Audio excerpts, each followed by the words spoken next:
time for Sports Wrap on 90.5 WASU FM.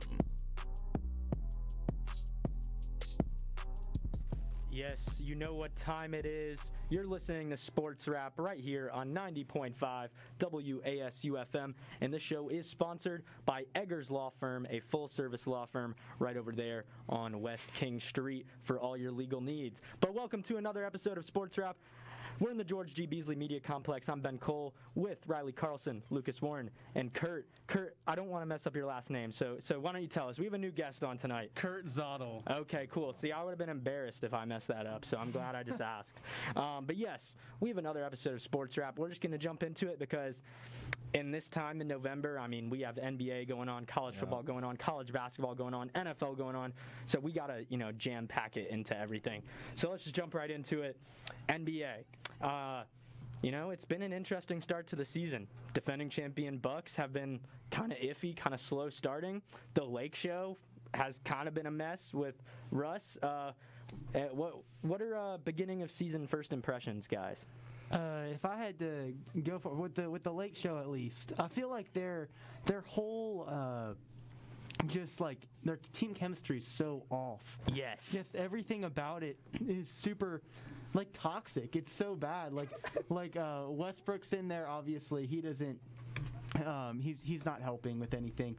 Anthony Davis, for whatever reason, is getting into arguments with everybody. I mean, he just doesn't look good, and it looks like there's nobody really controlling the team. Normally LeBron can control a team, but I think there's so many superstars on this team that LeBron can't even control it. And you look at Russell Westbrook. I was looking into his stats. Yeah. Like we were talking about earlier before the show. He's 29% from 3-point range. Obviously, he can't shoot the three ball. Gross. He's averaging He's averaging 5 turnovers a game. His free throw percentage is the worst it's been in his career. It's 69%. And he's got a minus 4.7. What even is it called? Plus minus. Thank you. So he's just absolutely cancerous to a team. If you want to go win a championship, don't get Russell Westbrook. Yeah, I agree. And obviously, we talked about, you look at the Wizards last year with Russell Westbrook, and how it happens is he starts off super hot or starts off super slow. Then as the kind of season goes on, he performs at an MVP level. Everyone thinks he's this crazy talent, and then the end of the year goes off. So Russell Westbrook, and obviously you look at the Lakers as a whole. The Lakers, you look at the trade they did with Washington, and Washington obviously gets all those depth pieces with Montrezl Harrell, Kyle Kuzma, KCP, and they're winning right now because that just shows the importance of having depth on your team. The Lakers basically just have a three-man show of Russ, AD, and LeBron, and there's basically no one else on there to really help them out. So Lakers are in a mess, but at least for me, I'm not too concerned with them because obviously we are, 15 games into the season. Yeah. It's, come trade deadline time, that's when you can start to worry, but obviously like Riley alluded to earlier, there definitely are worrisome parts of this team, but I'm not obviously going to give up on them right now. All right. Let's pump the brakes a little bit, all right? Let me just put, this team has 3 returning players from last year. There's 12 new teams, so of course they're not going to look like a team that's played together. They don't have chemistry yet, so they're still working on that. And for the Lakers, they don't really care about the regular season. They have 3 goals in the regular season. It's get to the playoffs healthy. It's get a top 6 seed because they don't want to be in the play-in. And then when they get to the playoffs, they need to trust a few supporting cast people around LeBron and AD and I guess Russ. Russ has been terrible. I feel like I have to be a Russ stan here because everybody else hates him so much. I think he'll turn it around at some point, and I think he'll be at least a useful player for them where he's not. There has been games where he's been okay, but he's just one of those players. The negatives come with the positives, and you're not going to get a Russ who's efficient, who doesn't turn the ball over, but you're all going to get 25-point triple doubles and extreme energy every night. As a point guard on a team with LeBron James, all you need him to do is distribute the ball. He led the league in assists last year. In total assists, he led the league in assists last year. So he does distribute the ball a lot. But there's a lot of turnovers that come with that. I know, but that's the problem. When you lead the league in assists, of course, turnovers are going to come with that. He's looking for the assists, though. He's not whatever. Yeah, he really is. He's the most corner three-pointers, he has the highest percentage. Sorry, it's hard to explain. The shooter of his corner three-pointers last year had the highest percentage in the league last year. Yes, he makes a lot of dumb passes, but he's also one of the best in transition. Just get a rebound, push it, find an open shooter, find a lob threat under the rim. He's amazing at those things. Yes, there are negatives, but there are definitely positives. Well, I don't want to get on the Russ show, but I wish I could find a stat that shows how many points he's given up on defense by not contesting threes and just camping under the basket for those rebounds to turn into transition assists. But as you were saying, of course they don't have chemistry. It's this early on in the season, and yes, they don't care about the regular season, but you still have to win games to make the playoffs. But with that being said, let's not forget they're in the West. And right now, what I want to shift to next, the Golden State Warriors are like that again, and they don't even have Clay. They don't even have Wiseman. We talked about it a little bit last week, but I mean, this team is 11-2. I mean, do you really see the Lakers getting past the Warriors in the West or Phoenix? Yeah, yes. Dude, what? They have LeBron and Anthony Davis. Dude, we are 10 games, 15 games in this season. Yes, the Warriors are playing great, and I think I have a Warriors segment about how good they're playing. They look great even without Clay, and I'll admit that. But it's still 10 games in the season. They're winning regular season games. It's just a different beast in the playoffs. We've seen it year in, year out. Phoenix last year, they made the playoffs, but throughout the season, or I guess Phoenix is a bad example. Let's do Utah. Utah was far and away the best regular season team last year. Once we got to the playoffs, I never really believed in them, but immediately once they faced a team like the Clippers, they had an easy round one against the Grizzlies, faced a team against the Clippers who was injured, lost that series. Lost 4 straight games in that series. I'm not saying the Warriors are a regular season team, but I'm saying you can't just jump to this is a championship team because they have a good regular season. But at the same sorry, yeah, no, you go. But at the same time, though, like, weren't we saying the same exact thing last year with the Lakers? I know they were the betting favorite going to the playoffs as a 7th seed, and it was like they play Phoenix first round and they get destroyed by Phoenix. It's like, I understand your point to saying we can't just completely eliminate them from finals contention. That would be silly, but at the same time, we can't just give them the benefit of the doubt because they do have LeBron James. I mean, LeBron's an exceptional player, don't get me wrong, but we've seen them fail in the first round of the playoffs last year, and I think we can't automatically eliminate that option of happening this year. Yeah, and just, you can't compare Utah. Utah doesn't have 2 of the top 10 shooters of all time on their team. I'm just saying in the sense you're going to get at least 8 threes a game from like Steph and Clay combined. Like, I'm just saying to the extent that you're talking about regular season success, and there's a huge difference between postseason and regular season success in the NBA. But I'll kick it to Riley because he hasn't talked yet. But just like my thing with the Lakers, you're 100% right, Kirk. And like, they were not good last year, but that team also came into the playoffs injured. AD was not 100%, and we saw it in the bubble. They were not even a complete team at that point. Alex Caruso was good for them. Kyle Kuzma had some games, but Anthony Davis and LeBron James were really the driving force behind that team winning a championship. If those two are healthy, I just have a tough time. I still, like, that's just such a good pairing. When they're at their peak, I have a tough time picking some of the teams in the West against them. But they're not at their peak, and I just don't see them getting to that point. I know there's 82 games. There's an expectation that they're going to be a championship level team, and LeBron is just, to me, not like that anymore. He's not. Whoa. He is not. No, hold on. He's just not that same player. He's more injury prone. He's been more injured than he's ever been in the past couple years, and I just think the Warriors are a better team in general. I think that when it comes to a team a team style, I will always pick that over how good, how much star power you have. I agree. Yeah, because I think the Warriors, they're running off ball screens. They're doing all this stuff to get Steph Curry open, get people like Clay open. Yeah, and you think Russ is running them baselines with Steph? No. But I like that point you made, and that kind of brings up more discussion, because let's not forget, there's teams in the East, too, that the Lakers would have to get by, like the Nets, who are arguably the second best team in the NBA. First, maybe. But biggest surprise team so far at this point in the season, because Kurt talked about it a little bit earlier, that trade with Washington. The Wizards now are at the top of the Eastern Conference. The Bulls, I mean, top of the Eastern Conference, like Lonzo shooting 47% from three this season. He's improved in the last 5 seasons in the NBA with 3-point shooting. I mean, who has been the biggest surprise team? And just kind of in a good way.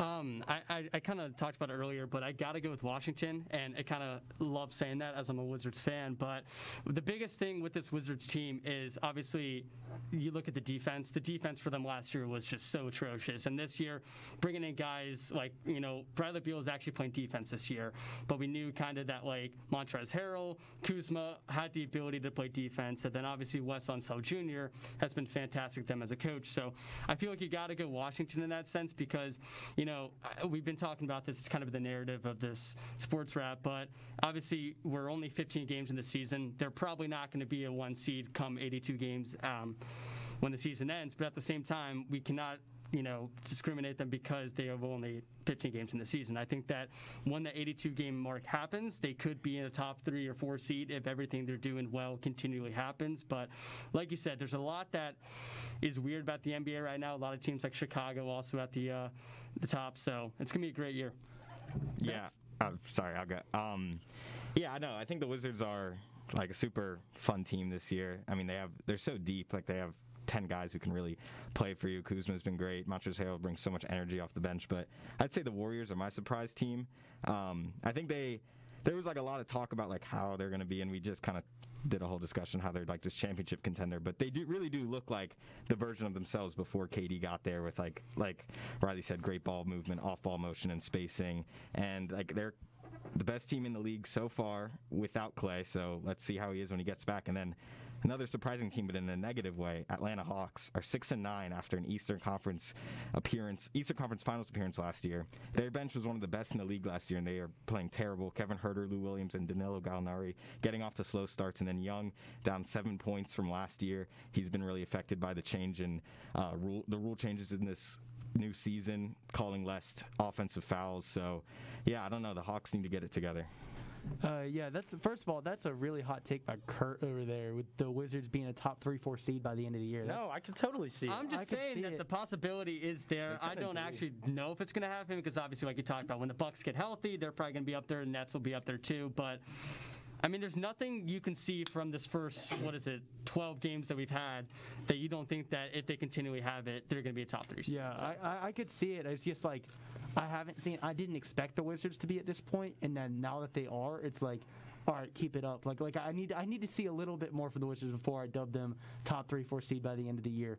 The Bulls, though, I think are really, really good. I think that tandem of 3 that they have in DeMar DeRozan, Zach LaVine, and Lonzo is insane. Added with Caruso gives them a big jolt of energy. And when Vucevic comes back, they're gonna be kind of nice.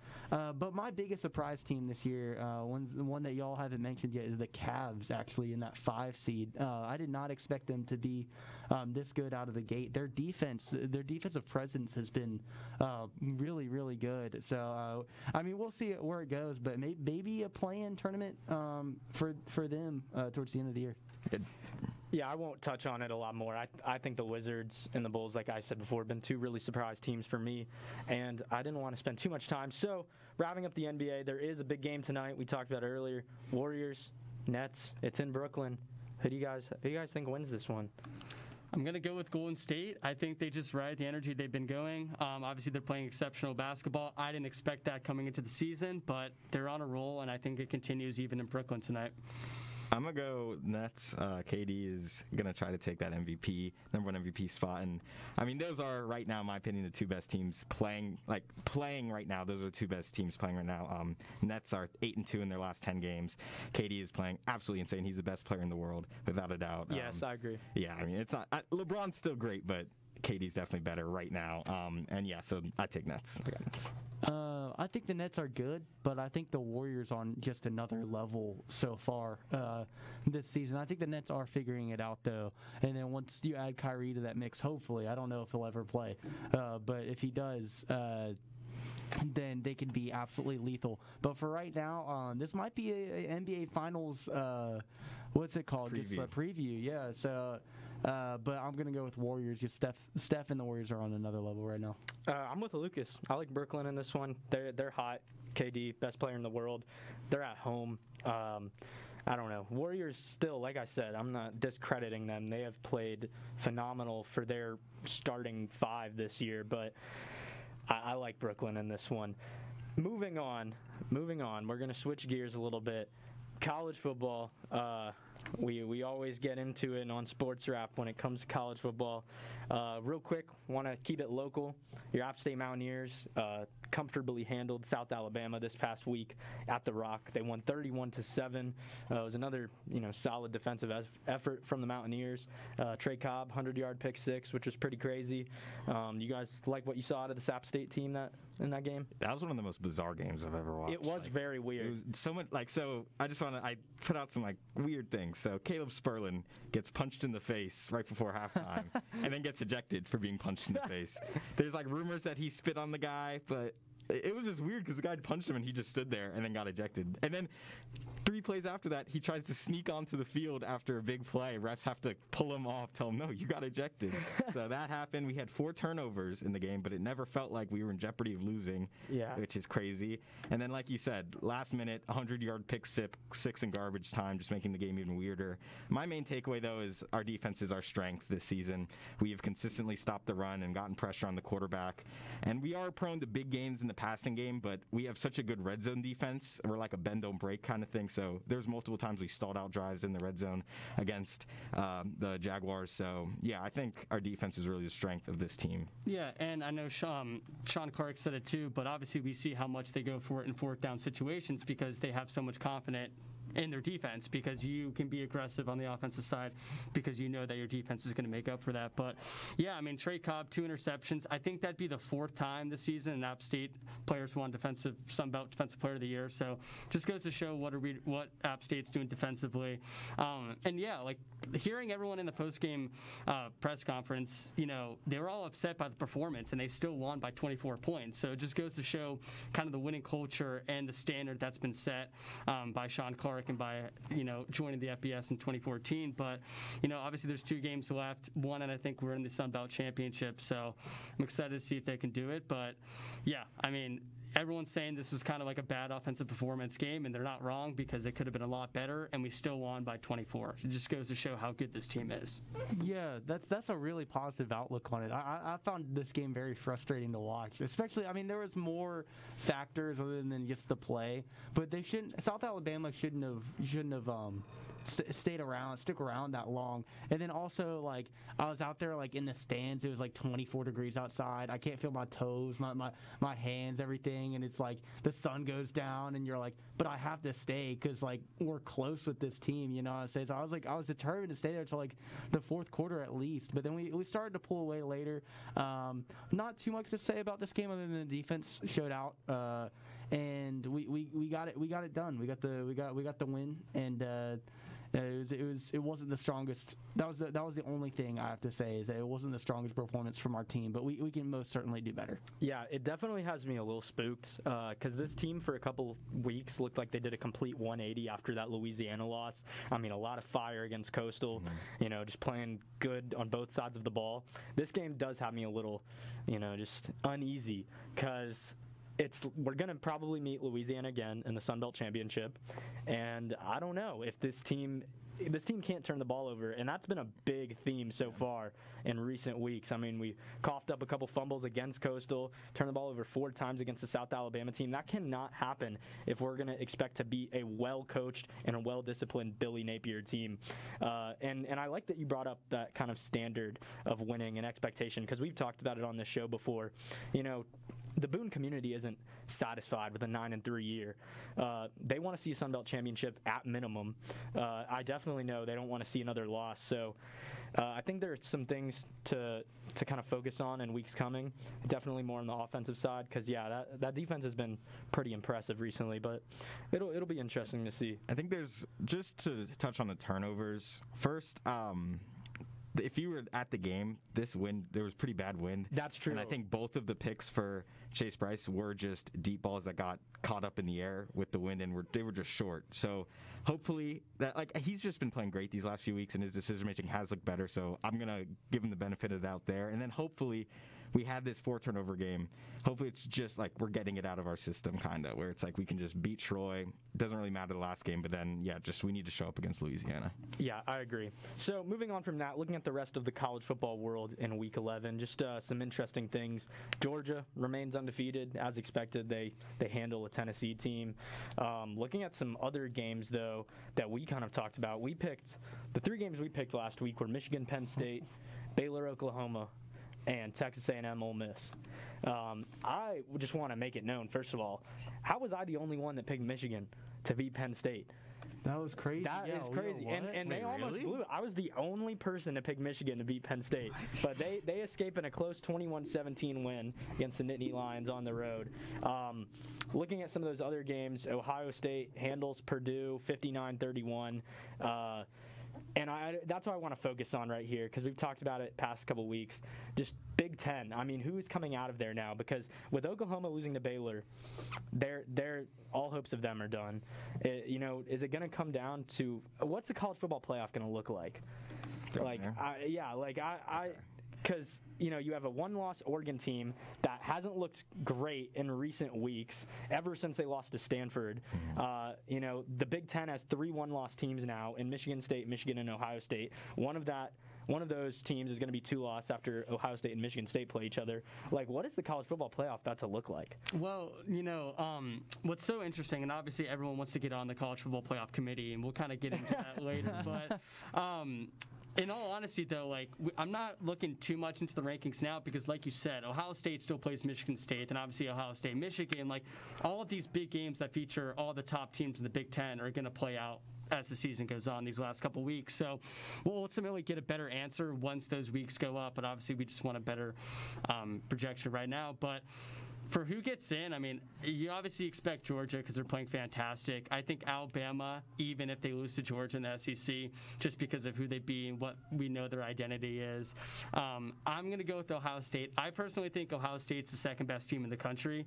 Ohio State's fantastic. They had the bad loss against Oregon, but literally ever since then, C.J. Stroud's been unbelievable. This Ohio State offense has been rocking. There's a reason why they are a 20-point favorite this weekend. I mean, that's a huge spread, but we know what they can do at home, and obviously Michigan State with the tough loss to Purdue on the road. That's a good spread. But, yeah, so I think Ohio State. And then as my 4th team, I mean, I'm kind of leaning Cincy at this point. I know we talked off the air about if that's deserving, if we'd give it to Oregon, or maybe Michigan State wins out, what would happen there. So I think a lot of it is we'll get a better picture and an answer as those weeks go on, obviously. But it's going to be interesting, and it's one of the closest, college football playoff races I've seen probably since 2014 when it started. Yeah. Yeah, I mean, I totally agree with you, Kurt. I think Ohio State's been the better team between them and Alabama so far this year. I mean, their loss, I feel like, is better to a top 4 Oregon team, and they've just been consistent week in, week out. But I think probably Oregon drops a game. I just don't really believe that. I think so, too. That Pac-12 is just a mess right now. Every team beats everyone, and then they just haven't been very convincing.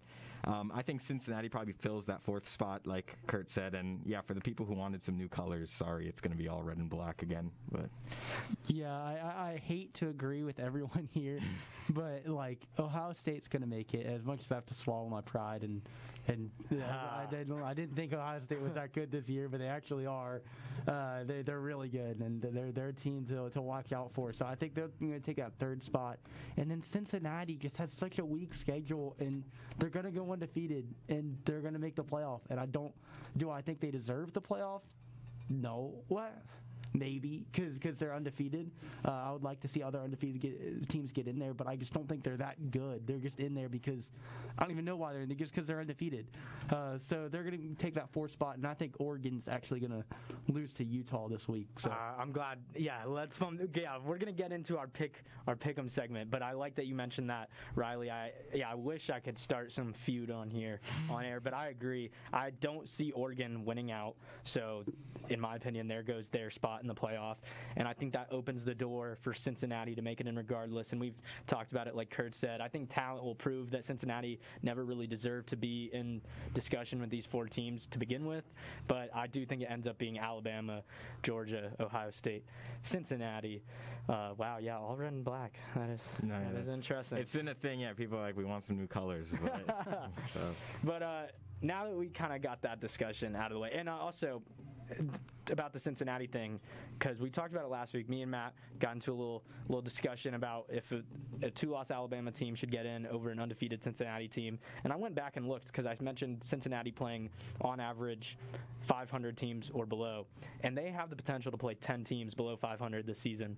So it's like if you're arguing for a Cincinnati team that's almost losing to Tulane at the last play, and they're playing teams that are like 2-7 on average, I don't know. Just rethink the format. Do you think that maybe Notre Dame has a chance of getting in over Cincinnati? That is. Let me. Oh my. That wouldn't. Yeah, that would kill me, dude. Yeah, that would kill me. Like, no. Can yeah. So I just want to say, like, for Cincinnati, it's like, like your concerns are very valid, but it's like these years after year, it's like we had the UCF thing where it's like all these teams can do is play who's on their schedule, and if they go undefeated, I'm not saying they should get in over Alabama. Even if Alabama has 2 losses, I'm still putting Alabama over them. But there's no other team besides those top 3 that we talked about that deserves to get in over them, I believe. I definitely don't think Notre Dame, considering they beat them head-on-head at their home stadium. But, yeah, I mean, maybe Michigan, but I just think we should. That wouldn't be possible. Yeah. But you'd think, like. Michigan couldn't? Or, yeah, but, like, a Big Ten team. Oh, that's true. Yeah, Ohio State's going to not. Yeah, they're going to cannibalize themselves. But, yeah, you'd think that, like, obviously. You just talked about how, like, Notre Dame probably doesn't have a chance to pass Cincy because of head-to-head, but at the same time, the committee put Michigan over Michigan State, even though Michigan State beat them head-to-head. So I just feel like everything is just so flawed from the college football playoff, like the rankings. It's just, you got to fix something, and that's why, obviously, we've talked about it, and expansion needs and will happen in the upcoming years. I agree, and I don't, I see why they stuck it with 4. One is, this is college football. Football is a contact sport. You cannot have a 2014 playoff, adding like 12 extra, 6 extra weeks to the season. That's too much. It's too much to endure. But yeah, it needs to be 6 minimum, because then you leave out all of this discussion about, with these undefeated teams like UCF and Cincinnati, and then you can let talent prove it otherwise. Of course, then it'll create the discussion like, these 2 and 3 loss teams, or, who should get in here, but it needs to be at least 6. But going in, because I want to dive into the games that we're going to pick this week. Looking ahead to Week 12, I've chosen 3 games here. First one, the big one, Michigan State at Ohio State, and I'm glad Kurt touched on it. This spread is insane. I mean, Ohio State is at home, but they're favored by 19 as of right. 19, and this is 2 one-loss teams. Who do you guys have winning this one? And I know we kind of basically all figured it out just talking, but yeah, I mean, I have to go with Ohio State. My biggest question is, like, who would you bet on? Like, if you had to bet, who would you bet on? Like spread? Yeah. Yeah, like spread-wise. I don't know. I have no idea. You threw up the spread. Is that how we're picking, or are we just picking No. We're just picking money line. Yeah, we always pick money line. That was gonna. I picked Michigan State, and I just said that's too many points. No, I was just putting the line on there because we had some games like the UNC Wake Forest game we picked. When I put it on there, I was like, I'm picking this game. I'm putting this game on here because UNC is favored. Yeah. And then Vegas showed why they're Vegas. Yeah. No. But yeah, Vegas kind of has to do that spread so big just so that everybody doesn't pick Ohio State. Like somebody has to bet on Michigan State. But I don't know who I would bet on, but Ohio State's definitely winning the game. Yeah, I think they're definitely winning the game, but I would pick Ohio State to cover the 19 points. And I just think this is going to be like if you didn't know it now that Ohio State's the second best team in the country, this will be it. I think Michigan State, obviously, I don't want to say they've been like concerning on the road just because it has been only 1 game to Purdue, but that was a bad game. Yeah. And I just think Ohio State is miles better. I mean, you give props to Michigan State. They beat Michigan in East Lansing, so give them that props. But I think Ohio State can win by 3 touchdowns, and they will. So. Ooh.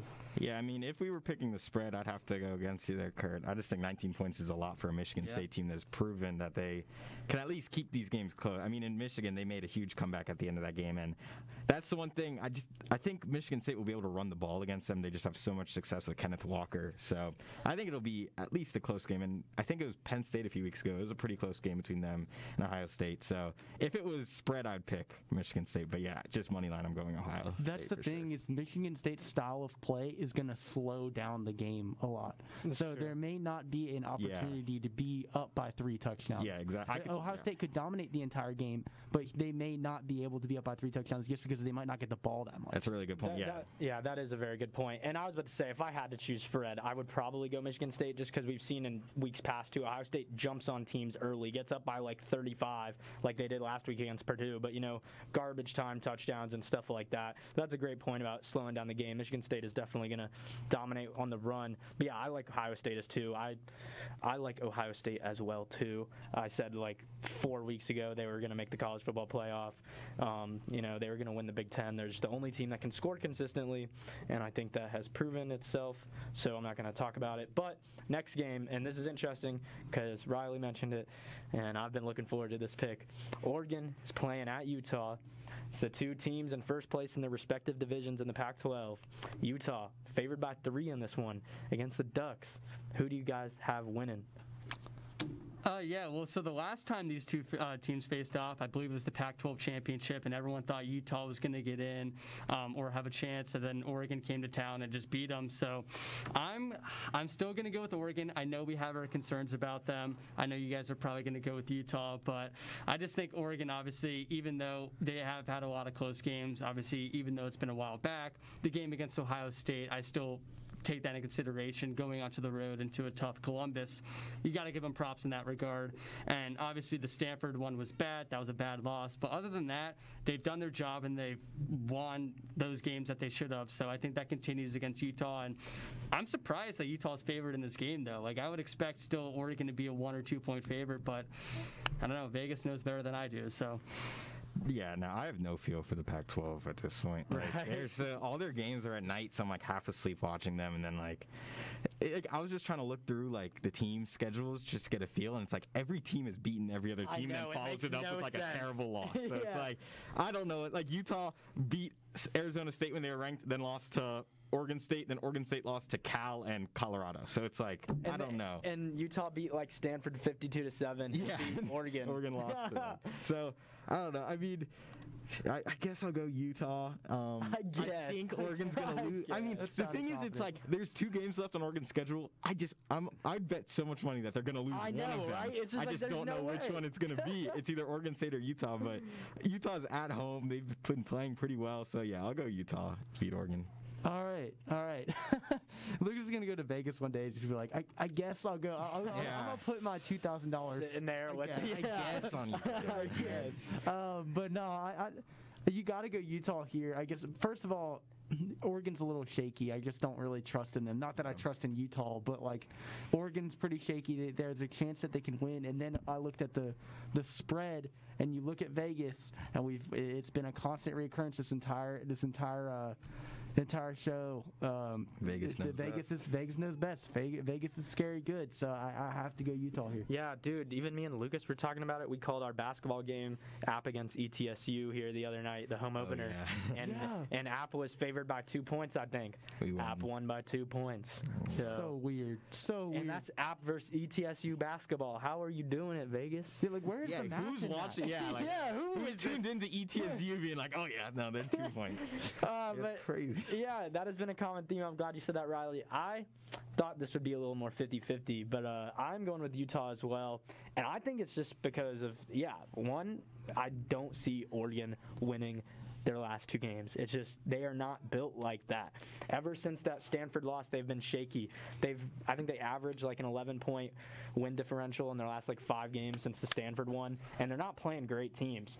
And this Utah team, they have some bad losses, like Lucas said. Pac-12 is so unpredictable, kind of like the Big Ten in my opinion. But here's my thought process. Quarterbacks win big games, and I think Utah is the better quarterback. That offense is explosive. They average almost 36 points a game. Their quarterback, Cameron Rising, is a dual threat, has 14 touchdown passes, only 2 picks on the year, so you can count on him to make smart decisions. He's disciplined. He's also, can run the ball. He averages over 7 yards a carry on the ground with 4 rushing touchdowns on the year. The guy's a playmaker. And the Utah O-line can protect better, too, than Oregon. They've only given up 3 sacks all season for Cameron Rising when he's been under center. Oregon has allowed 13 on Anthony Brown, and Utah averages 3 sacks a game. If this Utah defense can just get on them at the beginning, in this big game game in front of their home crowd, put up some points quick with that explosive offense, and then turn around, bring a lot of pressure on the defensive side, force some turnover or sack early, 3 and out. I think they could jump on this Oregon team, and I don't think Oregon is going to win a shootout with this Utah offense. And I think that's the only way they're going to win. Shoot. Hot takes with Ben Cole himself. Now, he went deep there. He had all the stats ready. He did. Well, I was waiting too. You know how much it has irked me when we do our pick'em segment. I'm like 16-12 on the year, and I should be like 20-5.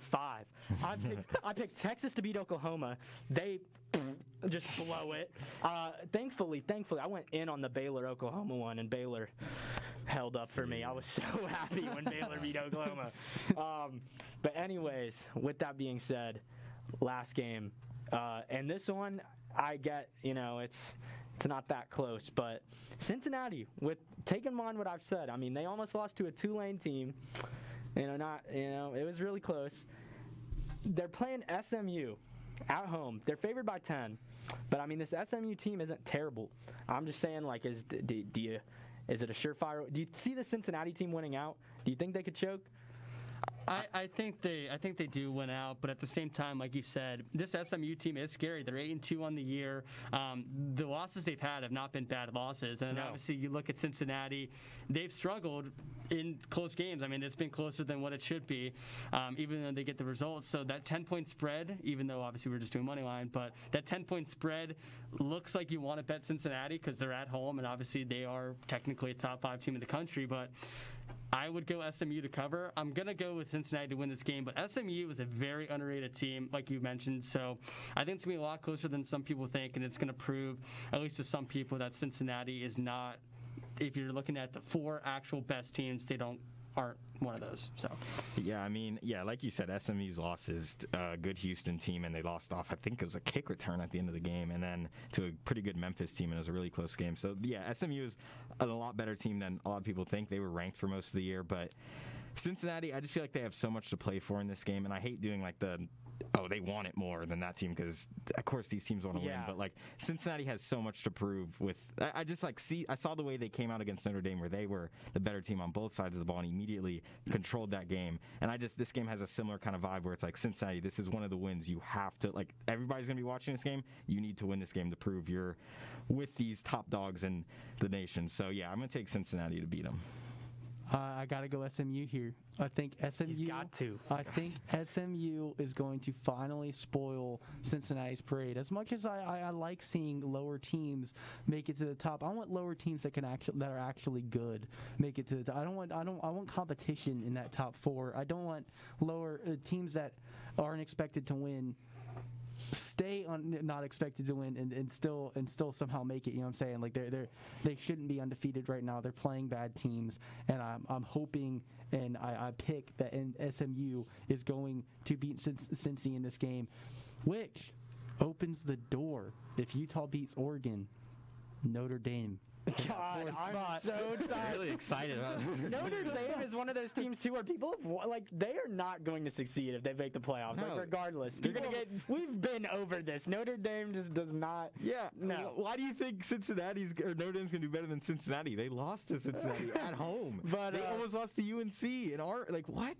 Notre Dame sucks. But they almost lost to Florida State, and I'm a diehard Florida State fan, and that team is bad. I have to watch them every week. I just wanted to say that to upset y'all. But I like the pick though. I mean, I could very well. I'm going to go with Cincinnati because I have to. I'm a realist. I got to stay logical. But this, you should not overlook this game. I will not be surprised if SMU pulls off an upset. They average over like 400 yards of offense a game. They also give up like close to 400. So if they do win this game, I think it's going to be a crazy like old Big 12 shootout type style. It's going to be like 56 to 53 or something. But I would not be surprised if SMU gets a crazy win. Real quick, before we get off on college football and go to break, App travels to play Troy this weekend on the road, followed by Georgia Southern that will be here at Kid Brewer to end the season.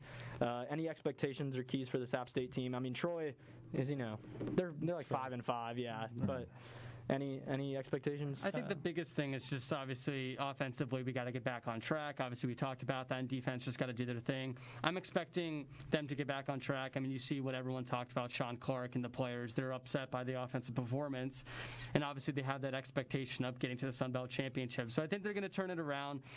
So I'm expecting them to win, and obviously, I can go and point at everyone on the offensive side of the ball, and it just needs to be better. Yeah, I mean, it's a road game, so like we talked about, don't turn the ball over, don't get yourself down early, don't just dig a hole for yourself, because you are on the road, and it's just with these types of games, we've been doing it pretty well. We did it with Georgia State, did it with I forget who. It wasn't Louisiana. It was between then. But with a lot of these Sun Belt teams, you got to just punch them in the mouth early and just like end the game within the first quarter. So yeah, I think as long as we do that, we're good. I just don't want to see this get close towards like down the end of the game. I'd say we need to run the ball well, limit turnovers, and we should clinch our division, which this win would do. Yeah. I think there's not much to say on this other than it's an expected win. We're supposed to win it, but I will win it. The only thing I will say is that we've been playing some easier teams as of late, sort of lulling us to sleep. No, we're not having that same energy. And then we play Georgia Southern, who, for whatever reason, has our number. Yeah, we just cannot stop the triple option. We can't. Don't put us up against Navy or something, because then we'll be over. But I just think. I think we're definitely going to win this game, and hopefully we can keep that same energy going into the last week, finish strong, and end up winning the Sun Belt. Yeah, I don't have much to say on it. You guys pretty much covered it. I like what you said, Lucas. You got to punch them in the mouth on the road. Don't dig yourself a hole. But I expect App State to come away with a win, and they will be playing for another Sun Belt title game. But we're going to take a very quick break. When we come back, we're going to talk NFL. A certain godlike figure in the eyes of Charlotte came back. So we'll touch on that. And I'm not even a Panthers fan, but it's been 80% of my timeline on Twitter. Regardless, though, you're listening to Sports Wrap, sponsored by Eggers Law Firm, right here on 90.5 WASU-FM. Eggers Law Firm is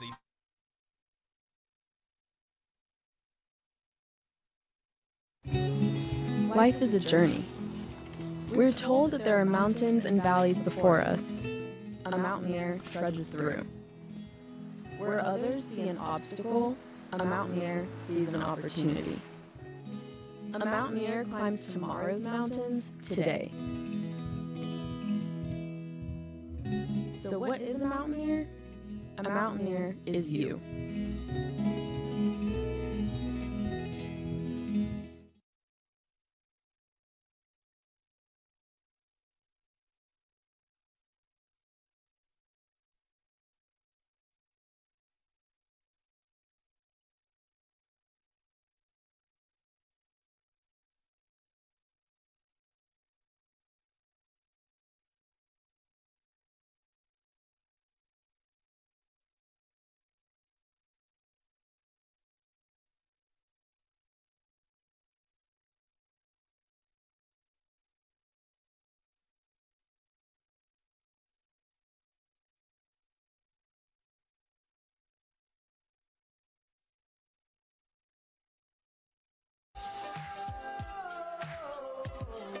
It's the return of Sports Wrap on 90.5 WASU-FM. Sports Wrap is sponsored by Eggers Law Firm, a full-service law firm on King Street. I'm Ben Cole with Riley Carlson, Lucas Warren, and Kurt Zottel right here to break down everything. We just finished up talking college football and NBA, so we're going to dive into the NFL. As I said before the break, 85% of my Twitter timeline has been this one person. I'm back! That goes by the name Cam Newton. Cam Newton kind of makes a return this past week. The Panthers beat the well, kinda. You know what I mean? I mean, like, he didn't start his quarterback. It was one of the best returns in sports history. I'll just Riley's got on the Panthers hoodie. Just what was this return like? I mean, did it solely energize and influence this win? Like, all right. Let let me take you into my shoes as a young Carolina Panthers fan. We're gonna go back to 2011 when this kid was drafted. All right, I was 10 years old. Now this has been my quarterback crush since I was a 10-year-old, and to see him go away, to see the Panthers do him dirty, when he is all we have, he is the personality, he's the heart and soul of what it is to be a Carolina Panther. To see him go away was one of the saddest experiences I've had as a sports fan. To see him come back, scream, "I'm back," save our franchise's season is one of the most hyped things I have ever seen. And this team is now playing with not only a passion, which we haven't seen before, and a purpose. Like, they want to win. And he's over here, he was signed on Thursday, and I'm sure y'all have seen the video, but he was over here on the sideline just having the whole team in a huddle and leading the team, which you never saw from Sam Darnold. And he's awesome. I'm always going to have love for him. He can go out and throw 4 picks on Sunday, and I'm still going to have love for him. But I'm rooting for him. I'm hoping the best, and hopefully he can help us make some kind of run this year. Yeah, I mean, I don't even want to go because I'm going to be negative compared to what Riley says, but it's like I get what you're saying, but what's he gonna do? What's he gonna do? You say all I'm saying, I agree with some of the stuff you're saying, but when you said he's this team's playing different now, it's it was one game against Colt McCoy, so it's you need to pump the brakes. This guy didn't even play quarterback for you last week, so all right, just wait. You guys are still the same team that lost to the Eagles. Just wait. Just wait. It's not the same team though. Sam Darnold can't. Just wait. Wait. I don't have much to say. I mean, I think I love seeing Cam back. Cam's one of my favorite players to watch, and yeah, that's a great way to use him on the goal line. I think you'll see some of the downsides of Cam once he is the full starter next week, and this Panthers team is still good, not great. So yeah, I mean, not much has changed for me how I look at this Panthers team. Yeah, I completely agree with Lucas. Not that I think Cam's great, and obviously if you're Carolina, it doesn't hurt to bring in Cam. Obviously, what he's done with the fan base in just a short period amount of time, it's just been unbelievable. And look at his teammates; they all love him. But I agree in the sense that let's go back to New England because he was not good for them in that sense. And I don't want to be the guy that I'm not obviously hating on Cam in that sense, but we do obviously have to slow the breakdown a little bit. I'd like to see him against Washington because obviously Washington's defense has been kind of ant this season. So if he can really prove that he is the quarterback for this franchise for the remainder of the season and maybe so on, then that's when I'll buy into it. But obviously, like you said, he was only used, I think, 3 times last week against Arizona. I want to see a full game from him. And obviously, though, who doesn't love Cam and the passion and the energy that he's bringing to this fan base and to the whole community? I mean, you know how many people are going to show up to Carolina just to watch him play next weekend? It's going to be absurd. So yeah, I agree. I agree with Lucas and Kurt. This guy isn't going to take you to a Super Bowl. I'm sorry, Riley. I'm not trying to bring you down. No, he's not going to take you to the Super Bowl. No, I know. I'm just saying, that's what it's felt like in the Carolina fan base. Because, it is still the same team. But, his shoulder is kind of shot. You shouldn't expect, they were throwing up old Cam Newton highlights on Twitter, and I was like, do not expect this. Right. No. But yeah, he is a much-needed energy. And I will say, I've already seen it on Twitter, which is crazy.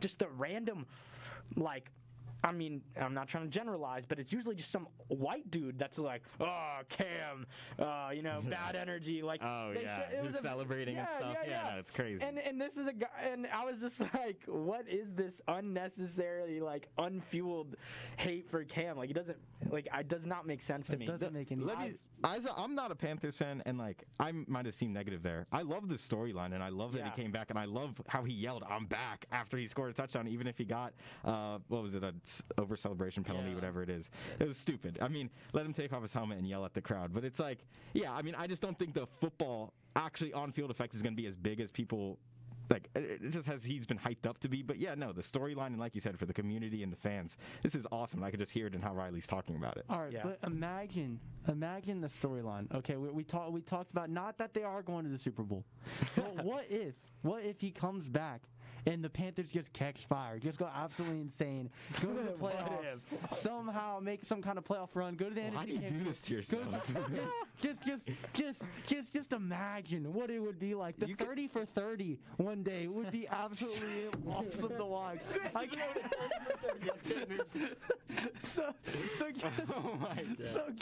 The funniest thing about this is it's been 3 plays and we're having this critical situation. One game against Colt McCoy in the Cardinals.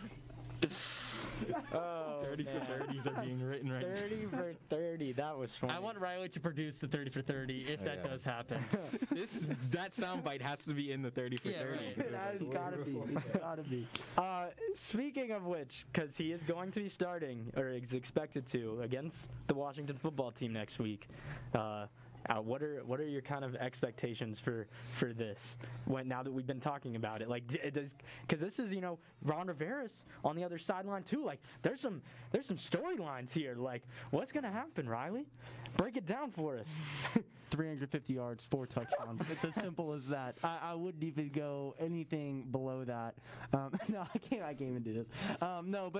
He's gonna play well. I think he will. I could be wrong. I'm a teeny bit biased. But I think 30 for 30. I think he's gonna play well, and I think this is a dub for the Panthers. Yeah, I mean, it's probably not the best that you're going up against your ex-head coach because he kind of knows all the tendencies of Cam, and this Washington football team is coming off probably their best defensive performance of the season last week, picking off Tom Brady twice, holding them to only 19 points in a 29-19 victory. So, I mean, yeah, I think you guys can definitely win this game, but I wouldn't put it past you to lose to the Washington Redskins, and they are kind of trending upwards recently, so I mean, I'm not going to pick against them because I'd just kill Riley. So, yeah, I mean, I'll leave it at like a 50-50 kind of thing. Yeah, I would pick Carolina if I didn't see that performance from Washington last week. I mean, Washington was unbelievable against Tampa Bay, and look at Washington in 2012. They started off 3-6 and won 7 in a row. So the same thing could happen here. They kind of maybe just needed the turning point. Obviously, they were kind of in contention last year. They made the wild card, obviously, against Tampa Bay. So maybe that's the spark they needed to get a win against them. But in Carolina, like I said, the crowd's going to be unbelievable. Everyone's going to be rallying behind Cam and this Carolina team. So it's definitely going to be a close game. I'm going to go with Washington, but it definitely should be a close game. So I'm excited to see what happens. I didn't even think about that. We got like a Washington fan and a Carolina fan. Yeah. That's Oh, you're nuts. a football team fan? I am, yeah. You're a football team fan. I've heard that one too many times. Yeah, that is valid. Yeah, my expectations are just kind of up in the air. I really don't know. I could see Cam coming out and going off. But I think it'll be a relatively mediocre game, maybe as like a touchdown pass with 180 yards. Like, I don't think he's going to throw the ball that much, to be honest, especially with I think we're running the ball McCaffrey back. Yeah. So I don't know. But I'm gonna briefly run through these because we don't have a lot of time. I want to get into college basketball real quick. It was a week of upsets. We kind of touched on it at points. Dolphins shut down the Ravens. I don't know what's going on there. Baltimore has had some disappointing seasons, especially in the playoffs. I'm not sure where that's gonna head this year. I know there's a lot of people that want to see Lamar win. Going off of that, the Rams fell to the 49ers. I don't know what's going on with the Rams now. And as we touched on, Washington beat the Bucks. So there's kind of a crazy week of upsets in the NFL. But moving on from that, we're running out of time. College basketball. I just want to put it out there. Gauge your guys' thoughts. Beginning of season, first impressions, teams, players. Has anything stood out to you so far? So the beginning of the college basketball season is never the most interesting, just because it's usually a good, really good team against like a Division III team. So, but there has been some good matchups. The Kentucky Duke game was a really interesting one. That's the kind of player I kind of highlighted. Trevor Keels on Duke, guard, had 25 points in that game. Has had not great games since then, but he's 6'4", 220, only 19. Great handle, great body control. He has really good upside as an elite defender, and then whatever he can figure out offensively as a shooter. And then UCLA as a team has really impressed me. They're a rare team. All their starters are returning. Johnny Juzang's best scorer in the nation right now. They have great 1-2 or 2-3 in Jaime Juarez and Tiger Campbell. Mick Crone has experienced coach, and he knows the system. They have a big win against Villanova already. They're just battle tested. They came back down double digits against Villanova. They had the whole run last year. It's just rare to see a college basketball team in this modern era just actually have experience. So I think this team's dangerous. Yeah, as a Nova fan, You're a Villanova fan? I am. How does this make sense? So I mean, people from North Carolina, and they're like, yeah, I'm a Panthers, Hornets, Villanova fan. and Phillies. Phillies. But no, I'm I got a lot of family in Philly. So I've been raised. Sorry, I didn't mean to hate. No, you're good. So Nova and the Phillies are my two Philly teams up there, and then I like kind of root for the Eagles, but like low key hate the fans. But anyways, don't we all? Yeah. But anyways, I'm really impressed by this Nova team. I'm really loving them so far. They fought hard, but they did give up that lead to UCLA. The UCLA team's really well, but I'm actually impressed by Duke too. They already beat Kentucky. So, but I'm in wait and see mode with this college basketball season. I honestly haven't been tuned in too much with college basketball, and I'm just at the early season of college basketball. You really have no idea who's good and who's not. So we'll see, and anything can happen in the tournament. Heck, App State can make it to Sweet 16. I hope so. Good. No. No. Obviously, we like to see like these really good matchups: Nova, UCLA, Texas, Gonzaga, Kentucky, Duke. But my thing is like these teams, even though we love to see like the top games at the beginning of the season, each team is going to be very different come 1 month from now. That's what college basketball is. You kind of find your rhythm, you find your identity. But obviously, I've been loving these games. Like we talked about with the Champions Classic, we had Kansas, Michigan State, Kentucky, Duke, which were all phenomenal games. And who's impressed me the most is Kansas, because I loved Kansas coming into the year. Remy Martin was probably the biggest transfer in all of college basketball. He comes in, and he kind of has not been good, but this Kansas team as a whole has been very solid. Ochai Adebayo has been fantastic. So I love this Kansas squad. And then obviously you talked about Duke. I think Paolo Banchero is probably the best scorer in the nation. I know you talked about Johnny Juzang. You can kind of flip a coin. They're both exceptional offensively. So a lot of great teams, and it just goes to show it's crazy how you can have an unbelievable season, and then come tournament time, it just all goes to waste with the 15-2 upset. So I love college basketball, and obviously it'd be great to see if App State's in it as well. Good stuff, guys. Real quick, because we mentioned Duke and Paolo Banchero, I am just going to put out there, we are a news establishment in some ways. If you haven't seen this, Banchero has been charged with aiding and abetting DWI. Because Coach K, Mike Krzyzewski's grandson, Michael Savarino,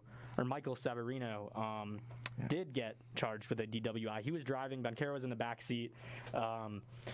Just, crazy stuff, not what you want. Don't drink and drive. Don't drink and drive. Yeah, seriously. Please don't. Literally, do not condone that. That is There's no reason to now. Especially, there's Ubers, there's ride shares. You get paid now as a college athlete. I don't know.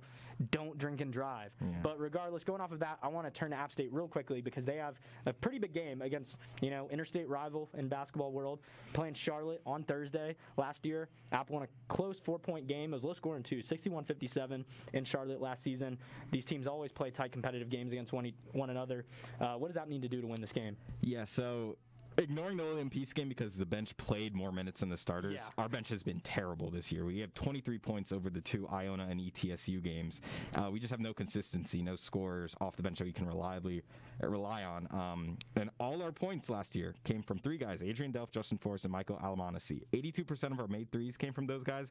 54% of our points came from those guys. So over half of our total points came from 3 6-foot guards. That's really, for a team going up against us, that's very easy to game plan against. 3 6-foot guards, and 54% of the scoring is coming from those guys. So we just need to get more people involved on this team. Honestly, from the start of this year, all you need to really game plan against is Delph and Forrest right now. Almonacci needs to pull it together because he has not been playing super well. Even last night, that's what I was hoping for the whole night while I was watching it. It's just I'm hoping for Almonacci to get something under him, just get his feet warm. Playing against a bad school, and he still wasn't making shots, and so it's I'm really pulling for him. I love the dude, but he averaged 21.8 points per game in the entire Sun Belt Championship run that whole time, and now he's averaging 9 points a game. He needs to step up, and he will. He just needs. A lot of people get off to cold starts. So quickly, I'll just say what I think. I'm watching the East Tennessee State game. I think what this team did so poorly of was just their off-ball movement, their spacing. Yes. It was just so stagnant for the whole game, and you'd have Alamansi or Justin Forrest in the front court, and it would just be they would get into an ISO situation. and it was just so exhausting to watch. That turned around in the second half. We obviously saw more motion and more movement, but I'm excited for this game. UNCC, I mean, obviously we beat them last year. It should be a very close game, and I'm excited to see what Holmes is looking like come Thursday night. Me too. Pack Holmes. I could talk about App State basketball for days, but I'm not going to get into it because we're almost out of time. But I do want to get to our shout-outs before we leave. So, guys, time for our shout-outs. All right, my shout out this week has to be Cam Newton himself, along with my family members, my sister Amy Shea, and my mom, always supporting up in Philly. Me mom. You know how it goes. Shout out to the grandma in Wake Forest, and then also shout out to Alex Caruso. He didn't get the love from the Lakers, and that man is so important to winning games. You can just see it with the Bulls. So yeah, shout out to you. You were really like one of the most underrated players in the NBA. Yeah, shout out family and friends, but shout out to you guys. This is my first show here. Thankful to you guys giving me the opportunity and being with you guys tonight. It's been a lot of fun. Yes, sir. I like that, Kurt. Yeah. Shout out that too. My shout out, as for those of you that don't know, I want to be a poker player. I got to give a shout out Vasu Amarapu, Indian man, mid-30s, from Massachusetts, won a $50 satellite ticket into a $10,000 buy-in World Series of Poker main event. He came in 13th in the main event. It was a 7-day tournament. It's going on right now. It's down to 9 players now. I'm going to restart this song. But it's down to 9 players now. He came in 13th after winning a $50 ticket into it. An IT software guy. $50 into $470,000. Just shout out that. No that's, way. That's incredible. That is crazy. That's like Cinderella. But that's another episode of Sports Wrap. For Ben Cole, Riley Carlson, Lucas Warren, and Kurt Zotto, we're saying so long and see you Thursday at 6 o'clock. Thank you and good night. Beasley Media